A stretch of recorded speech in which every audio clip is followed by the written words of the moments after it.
Alright, out here with the new 560 today, and I'm going to try to get rid of some of this water. How we do that? Got a subsoiler here. See if I can show you how it works one-handed. So, you flip that shank over. Have to raise it up a little bit to get it in.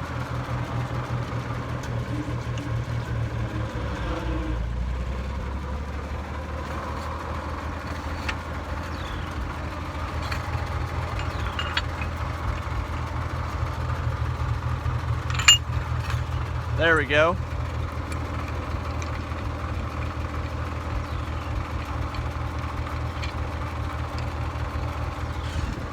Alright, so you see that? It's got a big old like split and maul head on it. That goes way down underground, opens up a channel. If you go right down the middle, it doesn't make it bumpy on your lane.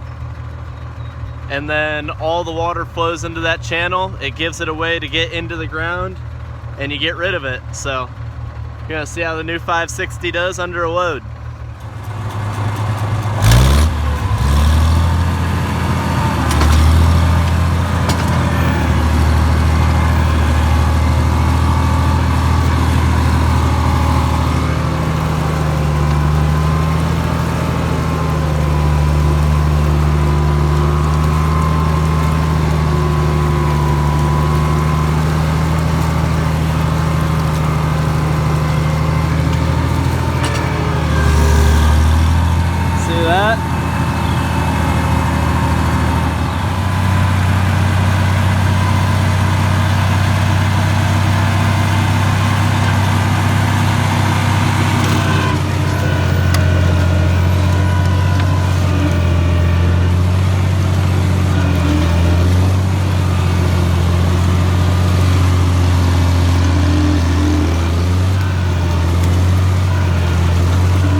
Getting a little spinning action going.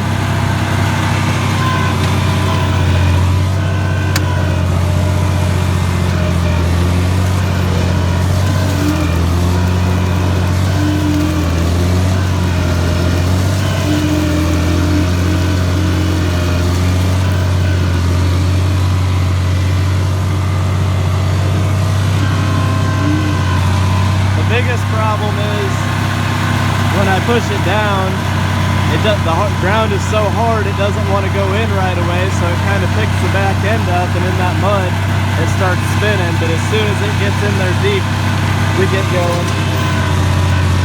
So you just kind of got to ease it down in the ground.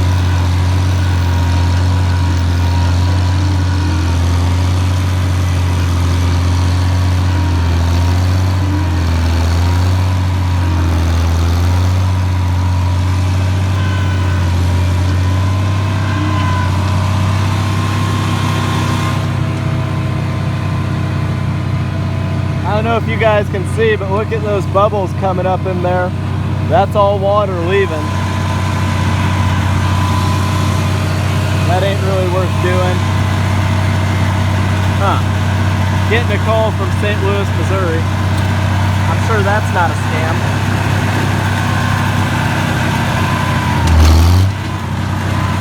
Clutch is a little touchy on this.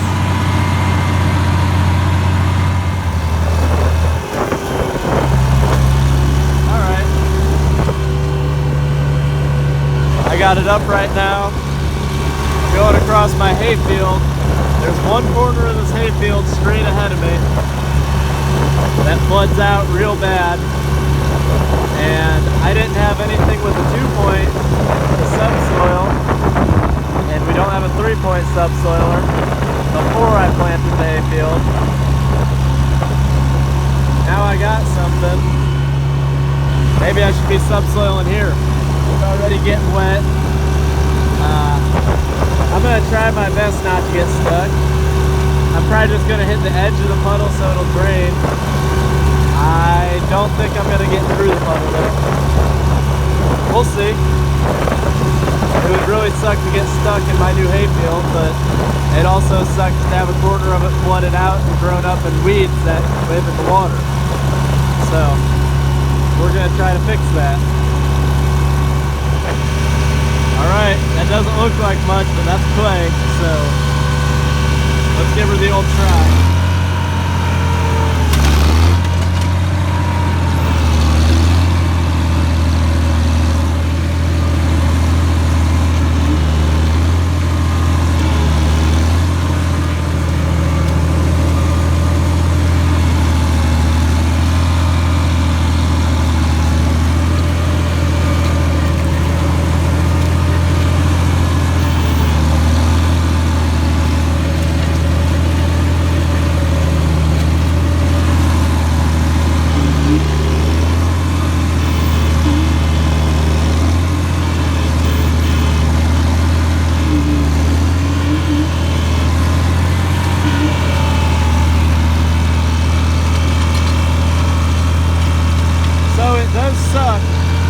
Across my hayfield now. They're not very deep, but for that little bit, and then I think I'm gonna give it one more try. I'm gonna drain this entire corner of hayfield, so I'm saving more hay than I'm ruining, I hope.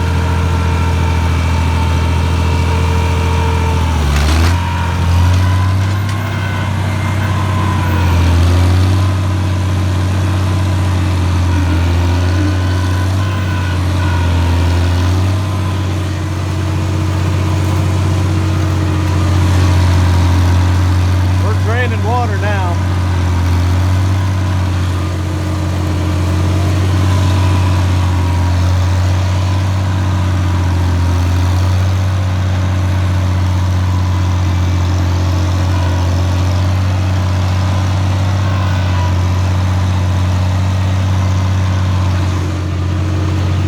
See all the water bubbling up in that hole?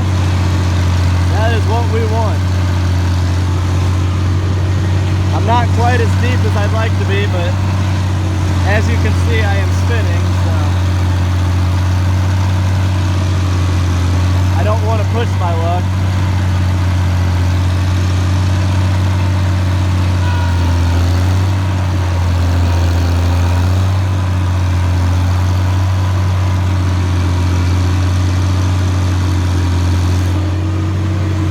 Now I'm as deep as I would like to be. I'm up on a little bit drier ground. There was some water up here I want to get. I would like to get all the water out of the hayfield, obviously.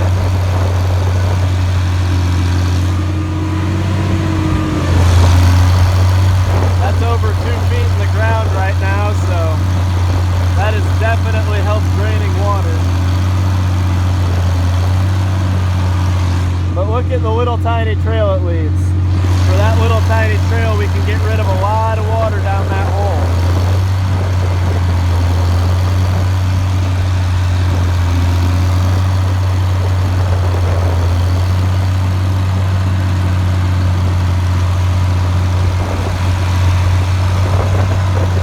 Yep, there's the water.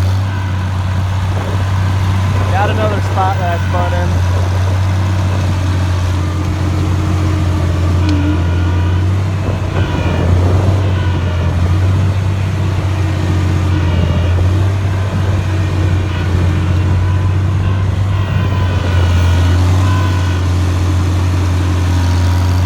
Good part about when you start getting stuck with this is that when you pull up, it pulls down real hard because of that big head underneath the ground.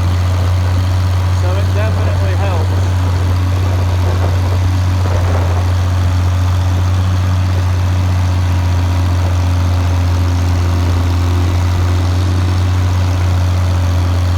Alright, I'll show you the next corner we gotta do. So in case you guys were wondering, I got the pin out now. I was just getting ready to flip it up. That's how deep I was going, from that tip of there up to there. And it was all the way in the ground sometimes. Sometimes I had to shallow it up because of traction. I definitely need to get some rear weights for this tractor or fill the tires with fluid. But I just wanted to show you this.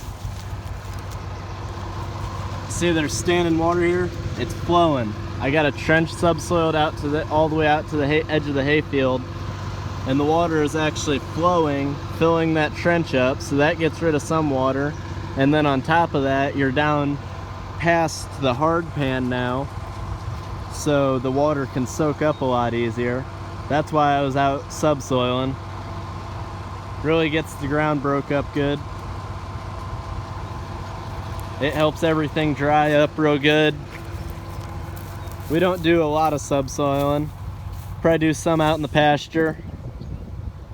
But when you got a 2.5 foot deep trench for the water to flow into, it helps hold a lot of water. Especially like if I really wanted to, I could go way across the field and make a 2.5 foot deep trench enough for all this water to flow into, because it'll just keep flowing down the trench until it fills up.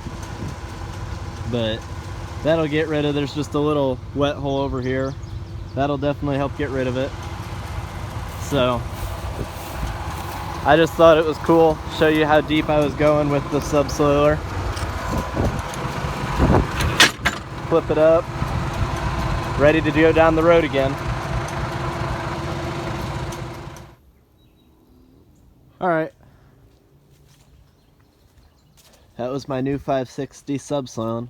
I didn't want to show this off until after I made sure it worked and I didn't break it, but the head broke off underground last week when we were using it, and broke off like right in here. So I got 2 new plates of steel, welded it on there, filled in the gap, mashed these together, welded it so it's a point, and that obviously held up. So my welds may not be pretty, but they work. As you've seen, got a new puppy. This is Rusty. Rusty and Sissy. Fox red lab puppy. He likes the 560. Trying to chew on the valve stem. Gonna have to do something about that green toolbox. That's coming off.